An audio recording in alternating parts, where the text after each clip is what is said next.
నరసింహస్వామి పరమ ప్రసన్నుడై ప్రహ్లాదుణ్ణి ఎత్తుకుని తల మీద కూర్చోబెట్టుకుని, నాన్నా పొంగిపోతున్నాను రా నీ భక్తికి, ఏం వరం కావాలో కోరుకో అన్నాడు.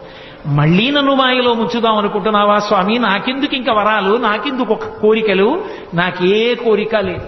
నీ పాదముల యందు నిరతిశయమైనటువంటి భక్తిని కలిగి ఉంటే చాలు.